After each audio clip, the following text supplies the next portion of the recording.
नमस्ते दोस्तों। आज हम एक ऐसे सफर पे जा रहे हैं जहां खतरा ही असली एडवेंचर है। समुद्र की गहराइयों में ये दुनिया जितनी बड़ी है उतनी ही रहस्यमयी भी। यहाँ पानी की हर बूंद में जिंदगी की एक नई कहानी है। इस सफर में हम ऐसे जीवों से मिलेंगे जो अपनी दिलेरी, चालाकी और कमाल की अडेप्टेबिलिटी से हमें हैरान कर देंगे।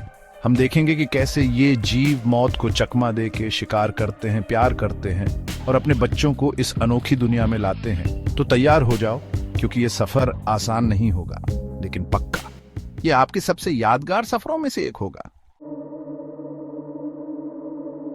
समुद्र में जाते ही सबसे पहले हम मिलते हैं मछलियों से, जो इस नीले संसार के सबसे कॉमन लेकिन सबसे अलग अलग तरह के निवासी हैं। यहां हर मछली का अपना यूनिक तरीका है जीने का, अपनी लड़ाई लड़ने का।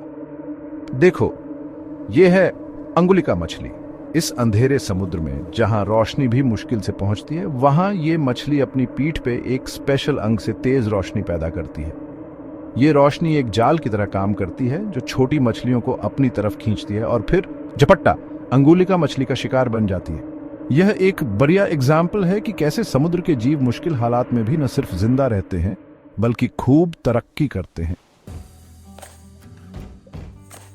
अब हम चलते हैं समुद्र के सबसे खतरनाक शिकारी शार्क की तरफ। इनके नुकीले दांत देख के ही रूह कांप जाती है। लेकिन क्या आपको पता है कि शार्क की दुनिया सिर्फ खतरे और डर से भरी नहीं है? शार्क समुद्र के इकोसिस्टम का एक इम्पॉर्टेंट हिस्सा है। वो कमजोर और बीमार मछलियों को खा के समुद्री जीवन को बैलेंस रखते हैं। इनकी तेज नजर, कमाल की स्मेलिंग पावर और फुर्ती इन्हें एक सक्सेसफुल शिकारी बनाती है। शार्क के बारे में अभी भी बहुत कुछ जानना बाकी है, लेकिन एक बात तो पक्की है कि हमें इनकी दुनिया को समझना और इनका आदर करना चाहिए, न कि इनसे डरना चाहिए। समुद्र के इतने बड़े एरिया में जहां मीलों तक सिर्फ पानी ही पानी है, वहां व्हेल और डॉल्फिन अपनी एक अलग ही दुनिया बनाते हैं। ये इंटेलिजेंट जीव बड़े ग्रुप्स में रहते हैं जिन्हें पॉड कहते हैं। इनके बीच बात करने का तरीका भी यूनिक है। ये एक दूसरे से बात करने के लिए तरह तरह की आवाजें निकालते हैं, गाने गाते हैं और यहाँ तक कि एक दूसरे को नाम से भी बुलाते हैं। व्हेल की कुछ स्पीसीज तो हजारों मील ट्रैवल करती हैं, एक ओशन से दूसरे ओशन तक। ये जर्नी अपने आप में एक कमाल है, जिसमें ये जीव समुद्र की वेव्स, तारों और शायद किसी अननोन पावर की मदद से अपना रास्ता ढूंढ लेते हैं। अब हम मिलते हैं एक ऐसे जीव से जो अपने रूप और बच्चों को पैदा करने के तरीके दोनों के लिए फेमस है, समुद्री घोड़ा। ये देखने में जितना डेलिकेट और सुंदर होता है, उतना ही अमेजिंग होता है इसका लाइफ साइकिल। समुद्री घोड़े की दुनिया में नर बच्चों को जन्म देता है। मादा समुद्री घोड़ा अपने अंडे नर के पेट पे एक पाउच में देती है, जहां वो ग्रो होते हैं।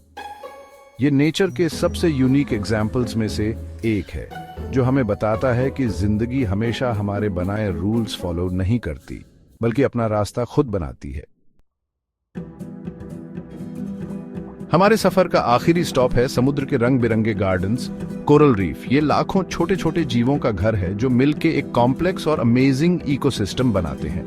यहाँ आपको हर साइज और कलर के जीव मिलेंगे, चमकदार मछलियां, रंग बिरंगे कॉरल्स, अजीबोगरीब कीड़े और बहुत कुछ। कोरल रीफ समुद्री जीवन के लिए किसी हेवन से कम नहीं है। लेकिन दुख की बात यह है कि पोल्यूशन और क्लाइमेट चेंज की वजह से कोरल रीफ को बहुत नुकसान हो रहा है। ये हम सब के लिए एक वार्निंग है कि हमें इस कीमती चीज को बचाने के लिए तुरंत कुछ करना होगा। तो दोस्तों, ये था हमारा सफर समुद्र की गहराइयों में।